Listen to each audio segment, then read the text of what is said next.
જય શ્રી કૃષ્ણ, નમસ્કાર, પ્રણામ, સ્વાગત છે મિત્રો તમારું અમારી યુટ્યુબ ચેનલમાં। મિત્રો આજે અમે લઈને આવ્યા છીએ એક ખૂબ જ સમજવા લાયક અને વિચારવા લાયક રહસ્યમય પારિવારિક કહાની। તો મિત્રો આ કહાનીમાં એક ખૂબ જ મોટું રહસ્ય છે જે તમને કહાનીના અંતમાં સાંભળવા મળશે। તો મારી તમને વિનંતી છે કે આ વિડીયોમાં અંત સુધી જોડાયેલા રહેજો અને કહાની પસંદ આવે તો વિડીયોને લાઈક, શેર અને નવા હોય તો આ ચેનલને સબસ્ક્રાઈબ ન કરી હોય તો ચેનલને સબસ્ક્રાઈબ પણ જરૂરથી કરી લેજો, જેથી અમારા નવા આવનારા વિડીયોની માહિતી તમારા સુધી સૌથી પહેલાં પહોંચે। તથા કમેન્ટ બોક્સમાં સાચી શ્રદ્ધાથી હર હર મહાદેવ લખી દેજો, જેથી ભગવાન ભોલેનાથની કૃપા હંમેશા આપણા સૌ પર બની રહે। તો ચાલો મિત્રો શરૂ કરીએ આજની કહાની।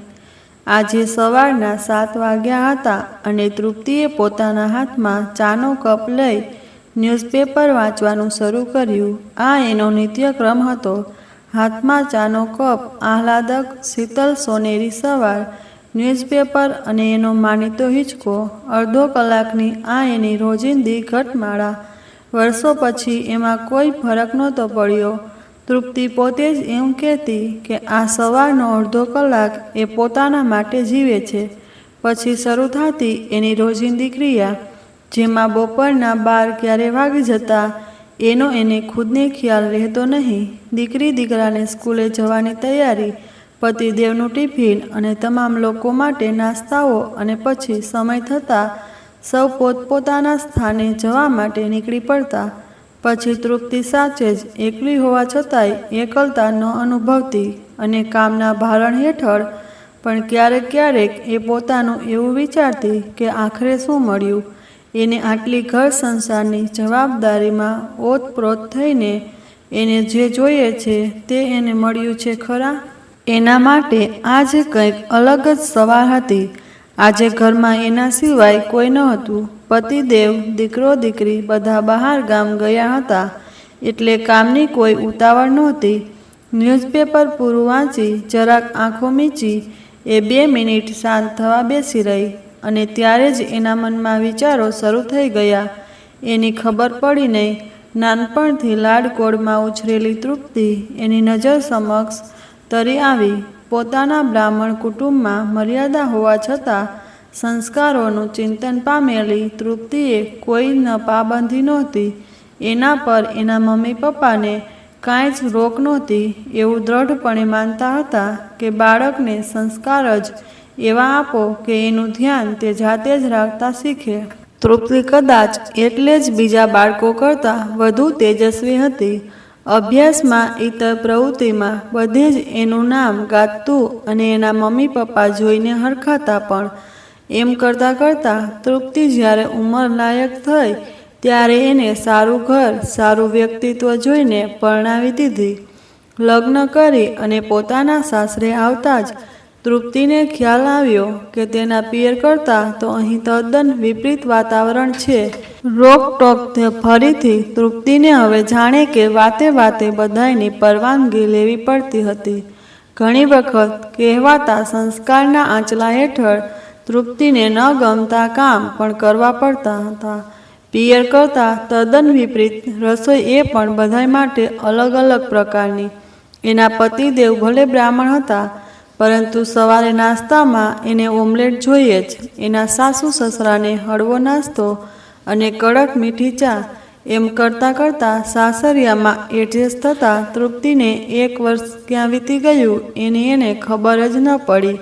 હવે ત્યારે એક દિવસ સવારે તૃપ્તિને ચક્કર આવવા લાગ્યા અને રસોઈ કરતાં કરતાં રસોડામાં જ પડી ગઈ। ત્યારે સવારે ઘરના બધા સભ્યો ભેગા થયા। એના પતિદેવે તરત જ 108ને બોલાવી એને હોસ્પિટલ લઈ ગયા। તૃપ્તિને ડૉક્ટર પાસે તપાસ કરી નિદાન કર્યું અને કહ્યું કે તમારા ઘરે જલ્દી જ એક નવું નાનકડું મહેમાન આવવાનું છે, પણ તૃપ્તિબેનની તબિયત જોતાં જ એને આરામની ખૂબ જ જરૂર છે, માટે એનું આરામનું ધ્યાન રાખજો। પરંતુ આરામ તો તૃપ્તિના નસીબમાં હતો જ નહીં। એને તો ઘરે આવતા જ એના સાસુમાં કડવા વેણે ફરી ઘરના રોજિંદા કામોમાં જોડી દીધી. પોતાના પિયરમાં પાણીનો ગ્લાસ પણ જાતે ન ભરનારી અને અત્યંત લાડકોડમાં ઉછરેલી તૃપ્તિ હવે કોઈ પણ જાતની ફરિયાદ વગર અહીંના વાતાવરણ મુજબ પોતાની જાતને ઢાળી રહી હતી. હવે એના મનમાં એક આછી પાતળી આશા જાગી હતી કે હવે એનું આવનાર બાળક એને સમજી શકશે અને ત્યાં આતુરતાથી માતૃત્વના એ દિવસની રાહ જોતી.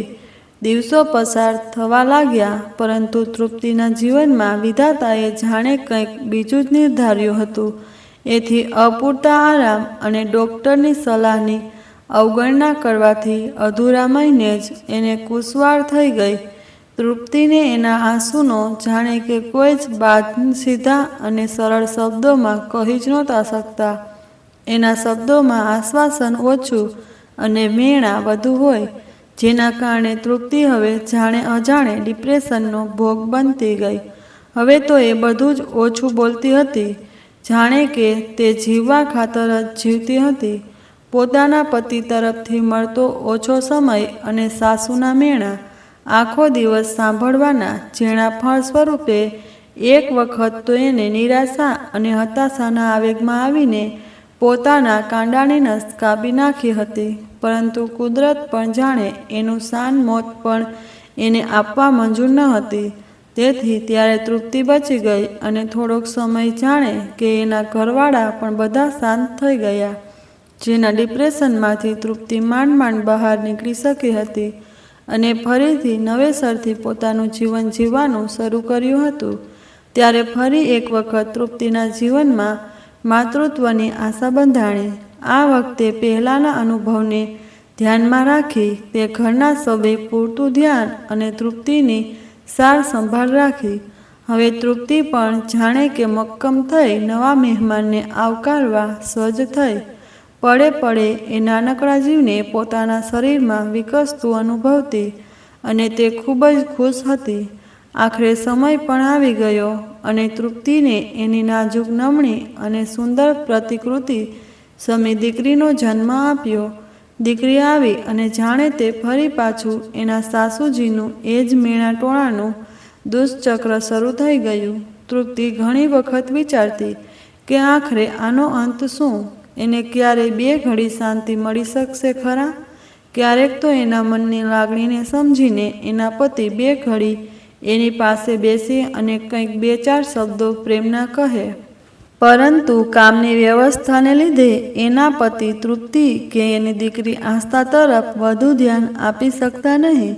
ત્યારે તૃપ્તિના જીવનમાં અચાનક ફરી એક દિવસ એવો ઉગ્યો કે ફરીથી એનું જીવન ડોળાઈ ગયું.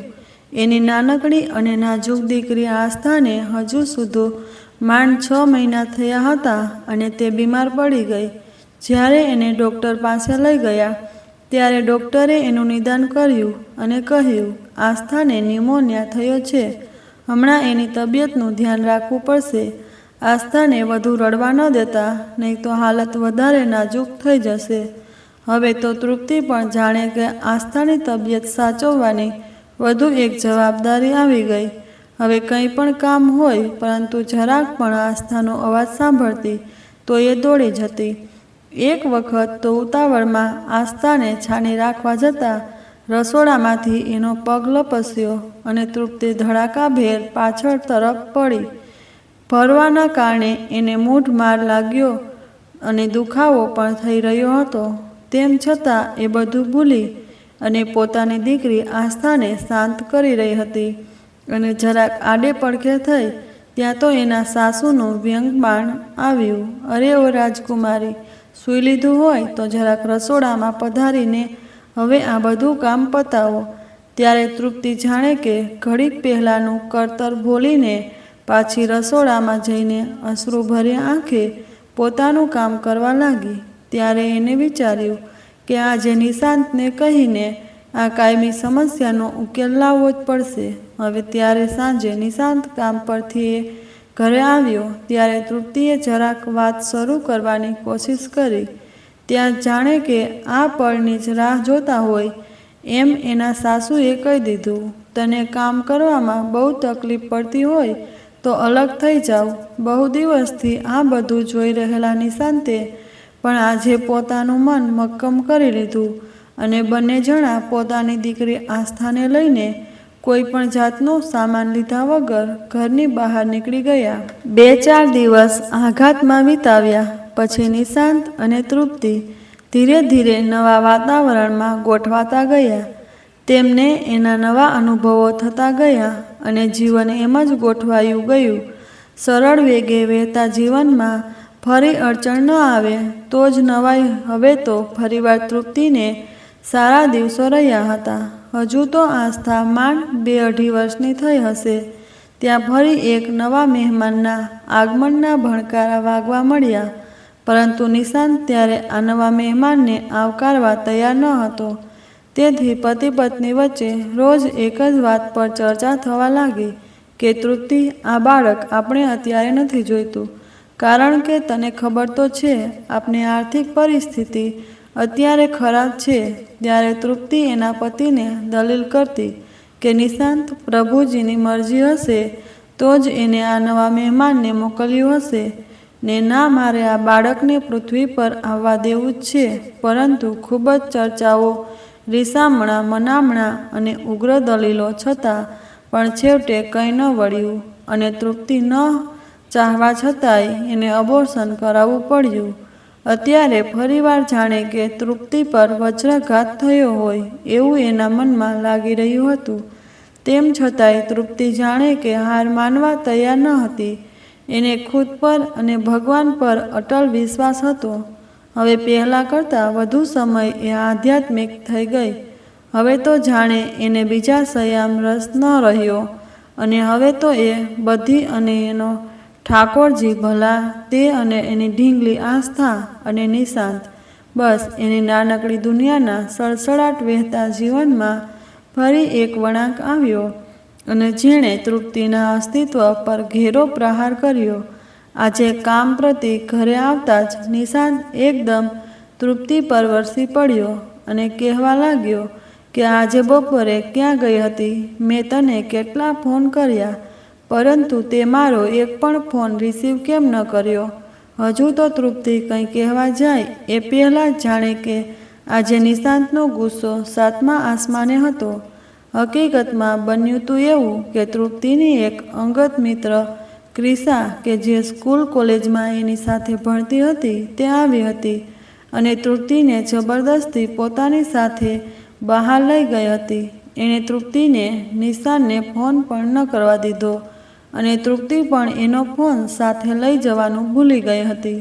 બસ આટલી અમથી નાનકડી વાતમાં એના ઘરમાં રામાયણ સર્જાઈ ગઈ. ઘર્ષણ ટાળવા માટે ત્યારે તૃપ્તિ ચૂપ થઈ ગઈ અને એને ત્યારે એના લગ્ન પછી તરતનો સમયગાળો યાદ આવી ગયો. એ વખતે નિશાંતનો વર્તાવ અલગ જ હતો અને હમણાં એનો વર્તાવ સાવ અલગ હતો.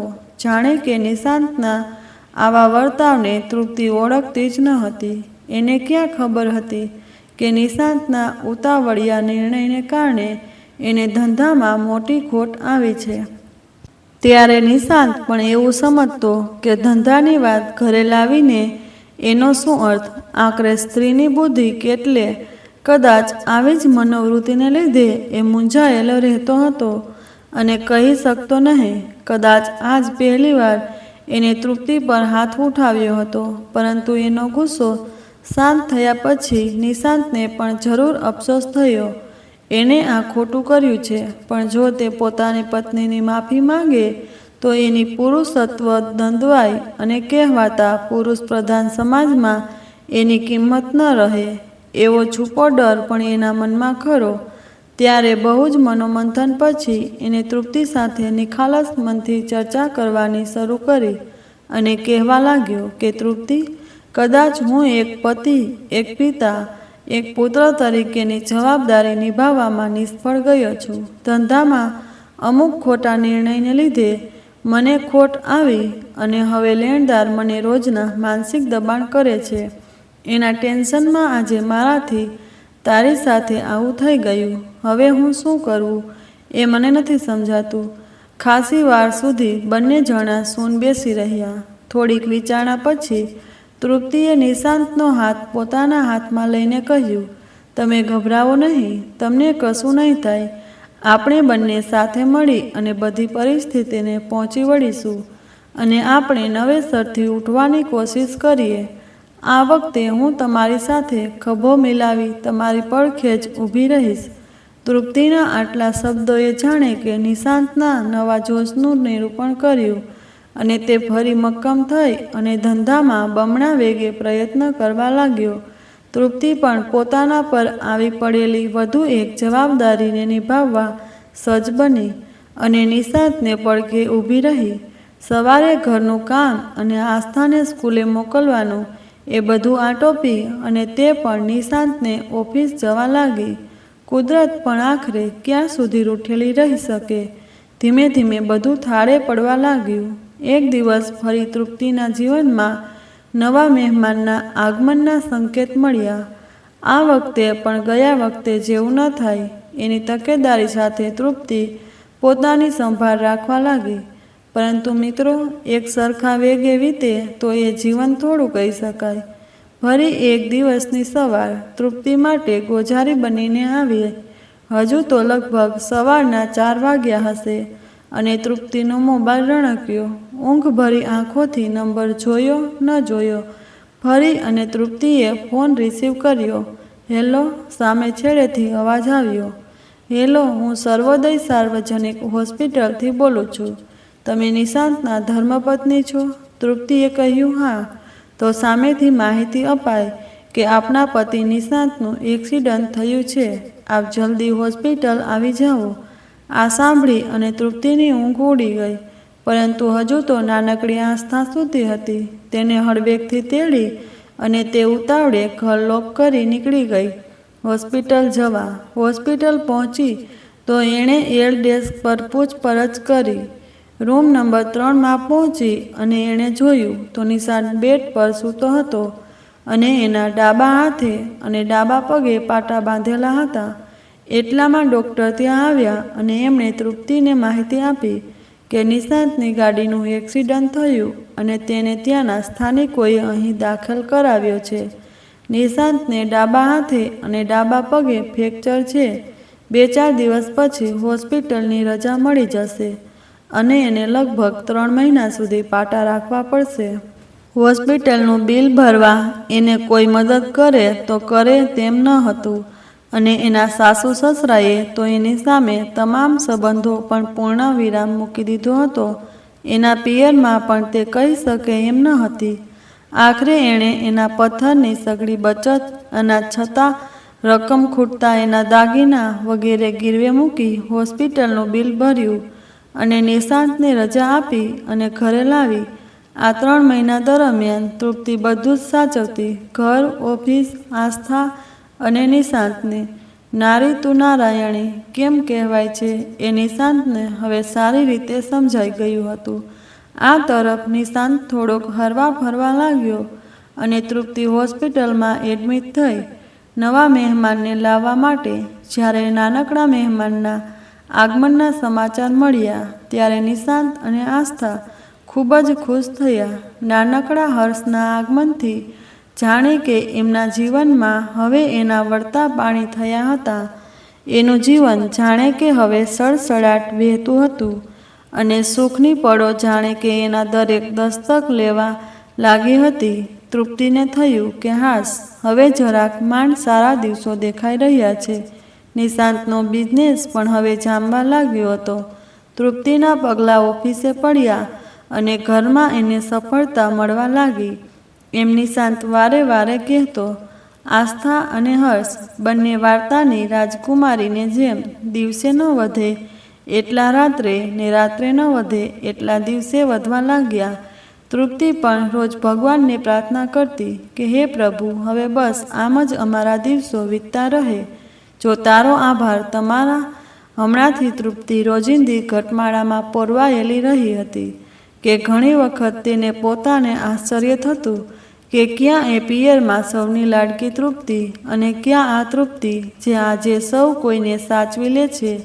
ક્યાં પિયરમાં પાણીનો ગ્લાસ પણ ન ભરનાર હવે આખા ઘરની ફરજ હસતા હસતા પૂરી કરી દે છે. એમ કરતાં કરતાં આસ્થા પણ હવે MSCમાં આવી અને જાણે કે તૃપ્તિની પણ પરીક્ષા પૂરી થઈ હતી. નિશાંત તો પોતાના ઘરમાં રચ્યો પચ્યો રહે એટલે આસ્થાની ભણવાની જવાબદારી તૃપ્તિ પર. ટ્યુશન ક્લાસીસમાંથી સ્કૂલ અને ઘરે ભણવાનું બધું ધ્યાન તૃપ્તિ રાખતી. પહેલા સેમેસ્ટરની પરીક્ષાનું પરિણામ આવ્યું અને નિશાંતનો ક્રોધ તૃપ્તિ પર ભભૂકી ઉઠ્યો. અને આળસ આવે છે આસ્થાનું ભણતરનું ધ્યાન રાખવામાં. આખો દિવસ તું કરે છે શું? ઘરનું કામ કરે એમાં આખો દિવસ વિતાવી દે છે. જરાક ધ્યાન રાખ્યું હોત તો આસ્થા આમ ફેલ ન થાત. એનું મહત્વપૂર્ણ વર્ષ છે. આ સાંભળી અને તૃપ્તિ સમસમીને રહી ગઈ. આ માણસને કેમ દેખાતું નથી કે હું કેટલું દોડું છું, કેટલી બાજુ ધ્યાન રાખું છું. આમને તો ફક્ત બિઝનેસનું ધ્યાન હોય છે, પરિવારમાં તો ધ્યાન આપી શકે તેમ નથી. પાછું ઉપરથી કામ કરવું સંભળાવે છે. નિશાંતનો અવાજ સાંભળી અને આસ્થા ડઘાઈ ગઈ અને તે તૃપ્તિને સોળમાં લપાઈ ગઈ. હર્ષ પણ પોતાની મમ્મીને વળગી પડ્યો અને ઊભો રહી ગયો. થોડીક પળ એમ જ વીતી ગઈ ત્યારે નિશાંત પોતાનો ગુસ્સો જરાક શાંત કરવા બહાર નીકળી ગયો. પછી મોડી રાત્રે ઘરે પાછો આવી અને તે સૂઈ ગયો. પરંતુ તૃપ્તિની ઊંઘ વેરણ થઈ ગઈ હતી. પણ નિશાંતને જાણે કે કંઈ જ પડ્યું ન હતું. તૃપ્તિ જાગતી આંખે બેડ પર પડી રહી અને મોડી રાતે આંખ ન મીચાતા એ હોલમાં આવી અને અંધારામાં બેસી ગઈ અને વિચારવા લાગી કે હજુ મારે કેટલું સહન કરવું પડશે. આ તકલીફોનો અંત ક્યારે આવશે? અનાયાસે તેનો હાથ રિમોટ પર પડ્યો અને ટીવી ચાલુ થઈ ગઈ અને કંઈક ધાર્મિક ચેનલ ચાલુ થઈ ગઈ અને તેના કાને અવાજ પડ્યો. તે સાંભળતી ગઈ એમ એનું મન શાંત થતું ગયું. આમ કોઈ ધર્મગુરુ એમની મધુર વાણીમાં ભગવદ્ ગીતાનો સાર કહી રહ્યા હતા. કર્મનું ફળ દરેકને જીવનને ભોગવવું પડે છે. ગત જન્મના કર્મો આ જન્મને પણ નડે છે. ભવસાગર પાર કરવો હોય તો સત્કર્મ જ એકમાત્ર સહારો છે. અહીં કરેલા સત્કર્મોનું ફળ સાથે જ આવશે અને મોક્ષની પ્રાપ્તિ થશે. તૃપ્તિ ટીવી બંધ કરી પાછો વિચારે ચડી ગઈ. આખરે તો શું કરવું? હશે એના કે આમ હરિયા તણાવ વચ્ચે કોરા રહી જવાનું શ્રાપ મળ્યું હશે અને એને તો અત્યાર સુધી કોઈનું મન દુભાવ્યું નથી. તોય કેમ એની સાથે આમ થયું? શું ઈશ્વરને એનું સુખ મંજૂર નથી? હજુ હમણાં તો સુખ શું હોય તે એને લાંબા અરસા પછી જાણવા મળ્યું હતું. ત્યાં વળી પાછું આ નવું દુઃખ. લાંબા મનોમંથન પછી એનું મન થોડુંક શાંત થયું અને બેડરૂમમાં સૂવા માટે ગઈ. તેને જોયું તો નિશાંત આરામથી સૂઈ રહ્યો હતો. સવારે જાગી તેને જોયું તો નિશાંત જાગી અને બાલ્કનીમાં બેસી અને કંઈક વિચારી રહ્યો હતો. તૃપ્તિને જોતાં જ એણે તૃપ્તિને કહ્યું, ગુડ મોર્નિંગ જાન. ગઈકાલે જરાક વધુ પડતું મારાથી બોલાઈ ગયું અને તને મેં ન કહેવાનું કહી દીધું. પણ હવે હું પોતે જ ઘરમાં ધ્યાન રાખીશ. આસ્થા અને હર્ષને હું સમય નથી આપી શકતો, પણ હવે હું ધ્યાન રાખીશ અને હવે હું ધ્યાન આપવાની પૂરી કોશિશ કરીશ. ત્યારે તૃપ્તિને લાગ્યું કે આ સપનું છે કે હકીકત. નિશાંત અને આવા મીઠા શબ્દો વાપરે હશે. કદાચ એને સમજાઈ ગયું હશે કે ઘરની એકથી ન સચવાય. નિશાંત નવા ગયો અને તૃપ્તિ સવારના ચા નાસ્તાની તૈયારીમાં લાગી ગઈ. ત્યારે અચાનક જ નિશાંતનો મોબાઈલ રણક્યો. તૃપ્તિએ પહેલાં તો રિંગ સાંભળી ન સાંભળી કરી, પણ ફરી મોબાઈલ રણક્યો એટલે એને કોલ રિસીવ કર્યો. તે કંઈ કહેવા જાય એ પહેલાં સામેથી જે સાંભળ્યું એ સાંભળીને તૃપ્તિના પગ નીચેથી જમીન જાણે સરકી ગઈ. સામેથી અવાજ આવ્યો, હાય જાનુ, સ્વીટ મોર્નિંગ ટુ યુ. કેટલી વાર લાગશે ઘરે આવતા? તારી ફેવરિટ ઓમલેટ અને બિરયાની બનાવી રહી છું. ઠંડી થાય એ પહેલાં આવજે અને આજે આખો દિવસ આપણે સાથે જ વિતાવીશું. તૃપ્તિએ પૂછ્યું, તમે કોણ બોલો છો અને તમે કોનો નંબર ડાયલ કર્યો છે? તો સામેથી જવાબ આવ્યો, સોરી, રોંગ નંબર. તૃપ્તિએ મોબાઈલ સ્ક્રીન પર આવેલ નંબર જોયો. ત્યાં એને વધુ મોટો આંચકો લાગ્યો. નંબર ન દેખાયો પણ નામ સેવ કરેલું હતું તેને દેખાયું. તૃપ્તિએ નામ વાંચ્યું એને હળવો આંચકો લાગ્યો. સ્ક્રીન પર નામ દેખાતું હતું, રૂખસાર. અચાનક જ એને થોડાક વર્ષો પહેલાં ગુજરી ગયેલા એની બેસ્ટ ફ્રેન્ડ યાદ આવી. એનું નામ પણ રૂખસાર જ હતું. એ તો બંને પાસેના મકાનમાં જ રહેતા હતા અને સાથે જ ભણતા અને સાથે જ મોટા થયા. રૂખસારનું અચાનક મૃત્યુ એના માટે આઘાતજનક હતું. આટલા વર્ષો પછી અચાનક જ તે નામ વાંચવામાં આવ્યું. એને ઘણી યાદો તાજી થઈ ગઈ. એટલામાં નિશાંત નાઈને બહાર આવ્યો અને તૈયાર થઈને ચા નાસ્તો કરવા બેઠો અને તૃપ્તિએ પૂછ્યું, મારો કોઈ ફોન આવ્યો હતો? મને રિંગ વાગતી હોય એવું લાગ્યું હતું. તો તૃપ્તિએ કહ્યું, હા, તમારી રૂખસારનો ફોન હતો. તમને જલ્દી બોલાવ્યા છે બિરયાની ખાવા. આ સાંભળીને નિશાંત ચોંકીને તૃપ્તિ સામે જોવા લાગ્યો. એને શું કહેવું એ સમજાતું નહોતું. બંને વચ્ચે એકાદ પળ સન્નાટો જામી ગયો. થોડી વાર પછી એને તૃપ્તિને કહ્યું, તને શું લાગે છે કે મારું અફેર છે રૂખસાર સાથે? એક કામ કર, તું જાતે જ કરી લે ફોન, અને એ પણ તારા મોબાઈલથી, અને નામ બદલીને વાત કરજે. તારા મનનું સમાધાન થાય પછી આપણે આ બાબતે વાત કરીશું. એટલું કહીને ઓફિસે જવા માટે નીકળી ગયો. તૃપ્તિએ પોતાના કામકાજથી પરવારી પછી તડકતા હૃદયે નંબર પર ફોન કર્યો. સામે છેડેથી મીઠો રણકાર સંભળાયો. હેલો તૃપ્તિ. સામે જવાબ આપ્યો, હેલો, આપ કોણ? તો સામેથી જવાબ આપ્યો, જી મેં રૂખસાર. આપ કોણ? મોહરમ, હમને પહેચાના નહીં આપકો. તૃપ્તિએ વાતને વધુ વળ ન જાણવતા सीधू पूछ लीधु, आपने सुबह मेरे पति के नंबर पर फ़ोन किया था, आप कैसे जानती है? उन्होंने ही मुझे आपसे बात करने के पूछने से कहा है, तो मैंने आपको फ़ोन किया। રૂખસારે જે કહ્યું એ સાંભળી અને તૃપ્તિ હચમચી ગઈ. રૂખસારે કહ્યું, कौन आप? निशांत भाई। जानकी बेगम, तृप्ति भाभी बोल रही है। हाँ भाभी जान, मैंने ही सुबह फ़ोन किया था और आपकी आवाज़ सुनकर रॉन्ग नंबर कहकर फ़ोन काट दिया था, क्योंकि मुझे ऐसा डर था कहीं आप शायद मेरा नाम या मेरी आवाज़ सुनकर भाईजान के साथ कोई झगड़ा न करे। खैर, आपको अगर भाईजान ने खुद ही बोला है तो मुझसे बात करने के लिए, तो फिर अगर हो सके तो मैं आपको एक पता लिखवाती हूँ। आप आइए मेरे गरीब खाने पे, और आपको जो भी जानना है वो आप तसल्ली से जानिए, वो भी रूबरू। तृप्तिए કહ્યું, ठीक है, आप मुझे आपका पता लिखवाइए। સામે રૂખસારે એક એડ્રેસ લખાવ્યું અને બીજા દિવસે ભારપૂર્વક આવવા કહ્યું અને સામે છેડેથી ફોન મુકાઈ ગયો. અને તોય તૃપ્તિ ખાસી વાર સુધી મોબાઈલ કાન પર રાખી એમ જ બેસી રહી. થોડી વાર પછી તૃપ્તિ ઊભી થઈ અને સાંજની રસોઈની તૈયારી કરવા લાગી.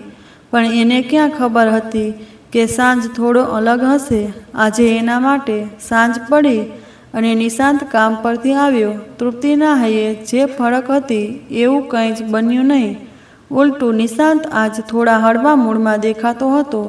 હવે ઘરે આવતા જ એ તૃપ્તિની ફેવરિટ સ્ટ્રોબેરી આઈસ્ક્રીમ લઈ આવ્યો અને તૃપ્તિને નવાઈ સાથે ખુશી પણ થઈ કે બહુ દિવસો પછી આજે નિશાંત કંઈક લઈને આવ્યો હતો. તૃપ્તિએ ધડકતા હૈયે નિશાંતને જમવાનું પીરસ્યું અને તૃપ્તિ રાહ જોઈ રહી હતી કે નિશાંત હમણાં કંઈક કહેશે, પણ એવું કંઈ જ બન્યું નહીં. જમીને શાંતિથી આઈસ્ક્રીમ ખાતા ખાતા નિશાંતે તૃપ્તિને વધામણી આપી. જન્મદિવસની ખૂબ જ શુભેચ્છાઓ. વાલી, ચાલ ફટાફટ કામ આટોપી લે, આજે આપણે લોંગ ડ્રાઈવ પર જઈએ, ફક્ત તું અને હું.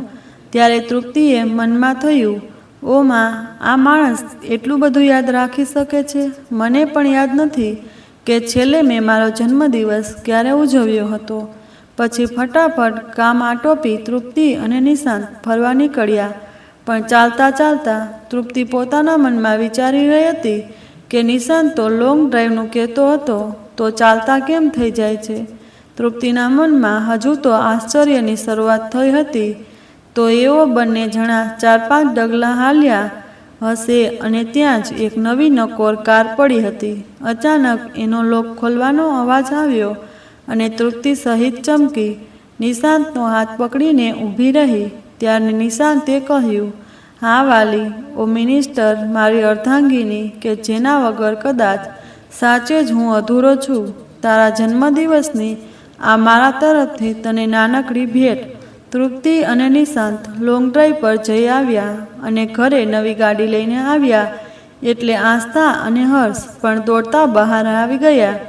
ગાડી જોઈ એને પણ ખુશી થઈ. તૃપ્તિએ આસ્થાને ગાડી પર કંકુથી ચાંદલા કરાવ્યા અને આડોશ પાડોશના મોં મીઠા કરાવ્યા.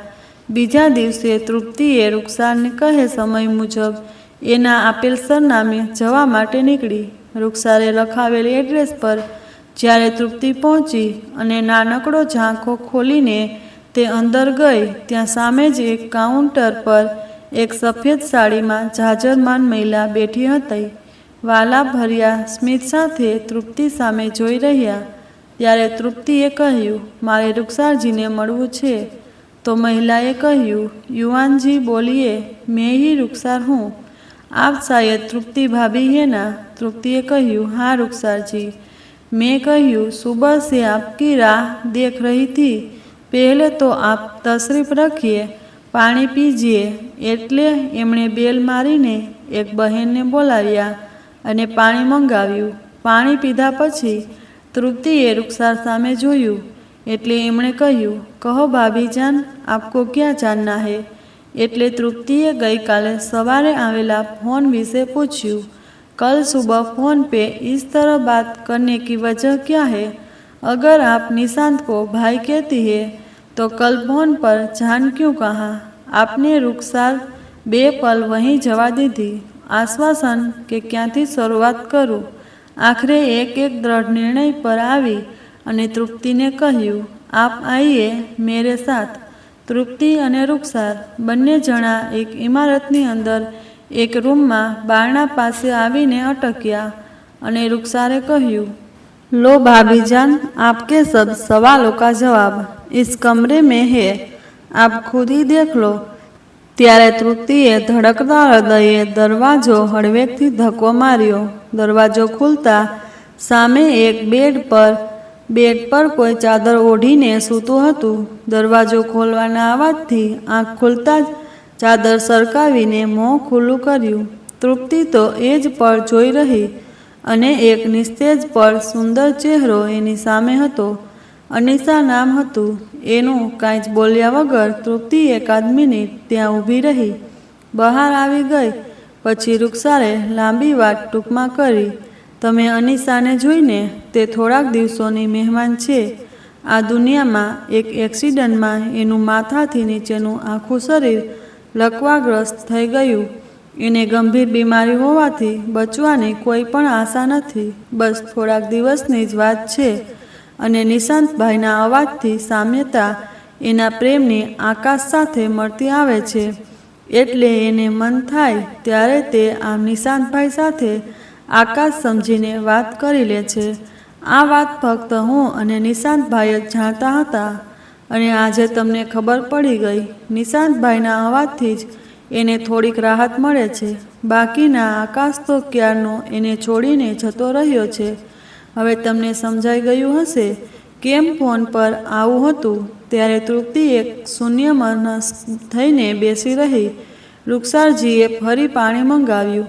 તૃપ્તિ એકી શ્વાસે આખો ગ્લાસ પી ગઈ. ત્યારે તૃપ્તિએ માફી માગતા કહ્યું કે ખરેખર નિશાંતનું સ્થાન મારા હૃદયમાં ફરી આજે એકવાર ઊંચું આવ્યું. મને ખબર પણ ન પડવા દીધી અને તે આટલું બધું કરતો રહ્યો. આજે ફરી મને નિશાંતનું એક જ નવું સ્વરૂપ દેખાયું.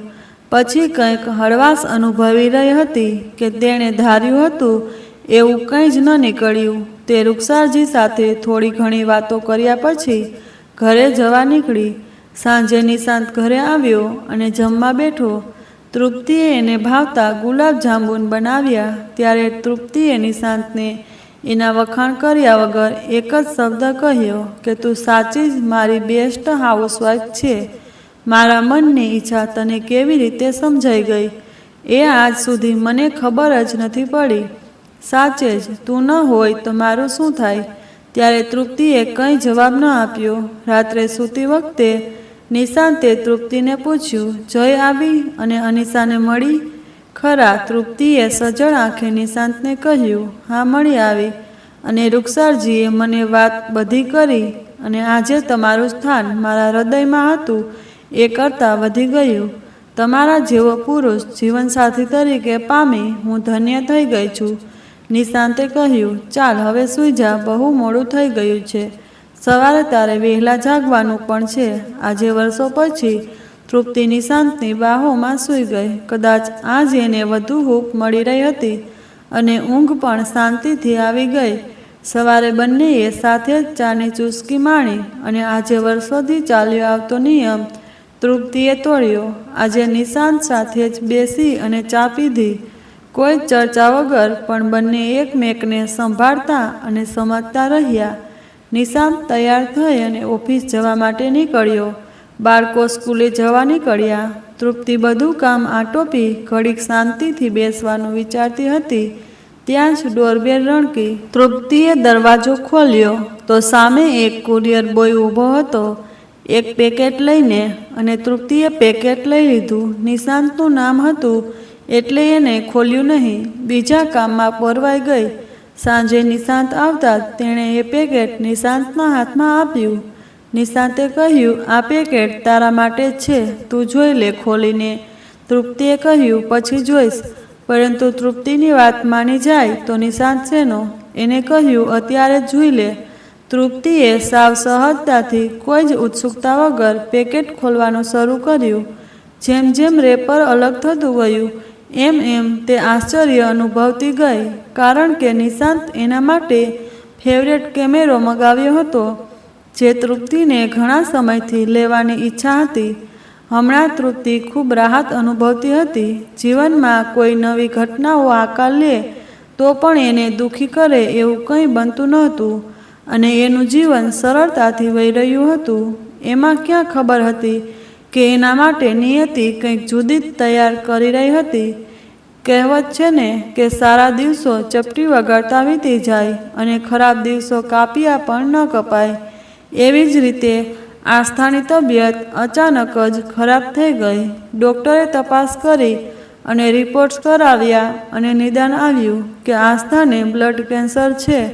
તે પણ શરૂઆતના તબક્કામાં. જો સારવાર કરાવીશું તો કદાચ એના બચવાની શક્યતાઓ છે, પણ ખર્ચો પુષ્કળ થશે અને જો સારવાર નહીં કરાવો તો કદાચ આસ્થા પાસે એકાદ વર્ષથી વધુ સમય નથી. નિશાંત અને તૃપ્તિ દ્વિઘાતમાં આવી ગયા અને વિચારવા લાગ્યા કે શું કરવું. દીકરી બંનેને જીવતી પણ વાલી હતી. આખરે એની સારવારમાં કોઈ જ કચાશ ન રાખવી એમ નક્કી થયું. ડૉક્ટરે પણ પૂરતી કાળજી રાખવાની તકેદારી સાથે આસ્થાને ઘરે લઈ જવા પર પરવાનગી આપી, પણ દર અઠવાડિયે તેને ડાયાલિસિસ અને માટે હોસ્પિટલ આવવાનું હતું. તૃપ્તિ હવે આખો દિવસ આસ્થાનું ધ્યાન રાખતી.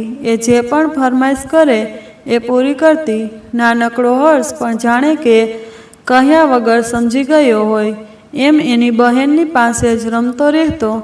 એક દિવસ બસ આસ્થાએ નિશાંત આગળ જીદ પકડી કે પપ્પા, મારે ફરવા જવું છે. નિશાંતે કહ્યું. હા દીકરી, બોલ, તારે ક્યાં ફરવા જવું છે? તું જ્યાં કહે ત્યાં લઈ જઈશ. તો આસ્થાએ કહ્યું. પપ્પા, મારે ક્યાંક દૂર નથી જવું, પણ આપણા ગામડે જવું છે. આ સાંભળી અને નિશાંતની આંખો ભરાઈ આવી અને 2 દિવસ પછી જવાનું નક્કી થયું. આસ્થા અને હર્ષ બંને ઉત્સાહમાં શું લઈ જવું, કેવી મસ્તી કરવી એના પ્લાનિંગમાં લાગી ગયા. બીજા જ દિવસે સવારે આસ્થાની તબિયત બગડતા એને હોસ્પિટલમાં દાખલ કરવી પડી અને 2 દિવસની સારવાર બાદ એને ઘરે લવાઈ.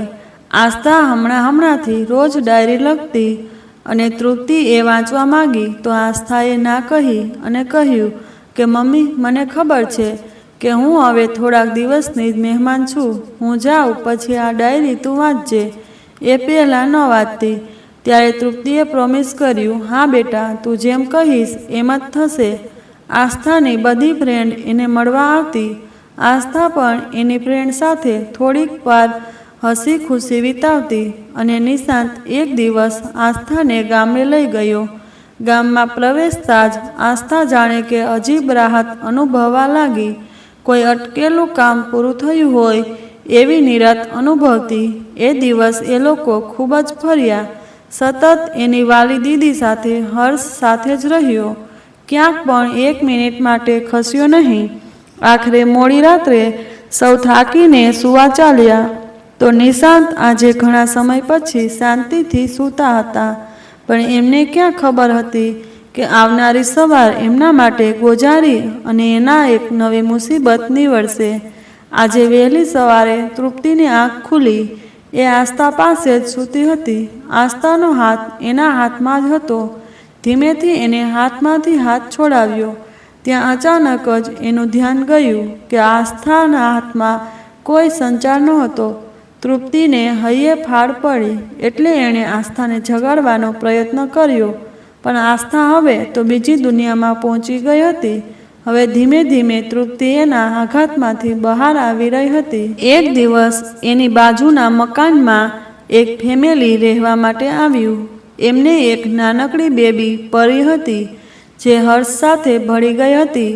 અને ટૂંક સમયમાં તૃપ્તિ પણ એ નાનકડી પરીમાં એની આસ્થાનું જ રૂપ નિહાળતી એના પર વહાલની વર્ષા વરસાવતી.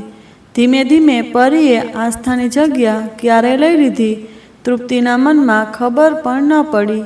અને સમય વીતતો ગયો એમ નિશાંત પણ તૃપ્તિની મનોદશા સમજી એને શક્ય એટલી ખુશીઓ આપવા પ્રયાસ કરતો હતો.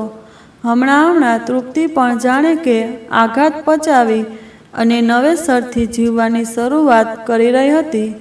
એક દિવસ તૃપ્તિ આસ્થાનું ટેબલ સાફ કરી રહી હતી. ત્યાં જ કંઈક એના હાથમાં આવ્યું. આસ્થાની ડાયરી આવી ગઈ.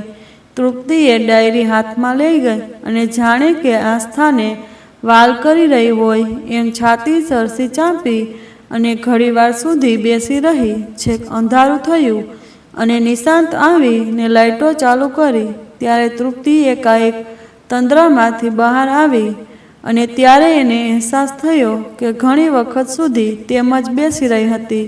ડાયરી એક બાજુ સાચવી અને મૂકી. રાત્રે સૂતી વખતે વાંચવી એવો નિર્ધાર કરી એ રસોઈની તૈયારી કરવા લાગી. રાત્રે જમી પરવાડી તૃપ્તિ આસ્થાની ડાયરી લઈ અને વાંચવા બેઠી તો પહેલા પન્ના પર જ લખેલું હતું કે લખાણ વાંચી તૃપ્તિ પોતાની જાતને રોકી ન શકી અને ધ્રુસકે રડવા લાગી. પળભર તો નિશાંત પણ કશું ન સમજી શક્યો કે તૃપ્તિને અચાનક શું થયું. તૃપ્તિના હાથમાં ડાયરી જોતાં જ એ પરિસ્થિતિને પામી ગયો અને તૃપ્તિની પીઠ પર હાથ ફેરવતા એ થોડીવાર પછી સ્વસ્થ થઈ અને તૃપ્તિને ફરી એ લાયસન્સ વાંચી. એમાં લખ્યું હતું કે વાલી મમ્મી જ. અંશથી લખાયેલા થોડાક શબ્દો ફક્ત તારા માટે જ છે, તને જ અર્પણ. આગળ તૃપ્તિ ન વાંચી શકી અને ડાયરીને સાચવી અને કબાટમાં મૂકી દીધી. કદાચ આથી વધુ એની વાંચવાની જરૂર ન હતી. એને આસ્થાની આખી ડાયરી એ 2 લીટીમાં સમજાઈ ગઈ. આજે પણ તૃપ્તિ એના રોજિંદા કર્મ મુજબ સવારે ચા અને ન્યૂઝપેપર લઈને હિંચકા પર બેસે છે અને વિચારે ચડી જાય છે કે નામ તૃપ્તિ હોવા છતાં તૃપ્ત થવાનું નથી રહે છે તો બસ જીવનભરની અપૂર્ણતાનો અહેસાસ. તો મિત્રો, આ કહાની તમને કેવી લાગી એ કમેન્ટ કરીને જરૂર જણાવજો. અને જો કહાની પસંદ આવી હોય તો વિડીયોને લાઈક કરી અને તમારા મિત્રો સાથે શેર જરૂર કરજો. અને જો તમે આવી જ અવનવી કહાની સાંભળવા માંગતા હોય તો આ ચેનલને સબસ્ક્રાઈબ જરૂરથી કરી લેજો. તો ચાલો મિત્રો, હવે મળીશું એક નવી કહાની સાથે. ત્યાં સુધી તમામ મિત્રોને જય શ્રી કૃષ્ણ, રાધે રાધે, હર હર મહાદેવ. કહાનીને પૂરી સાંભળવા માટે તમારો ખૂબ ખૂબ આભાર. જય માતાજી, જય શ્રી કૃષ્ણ.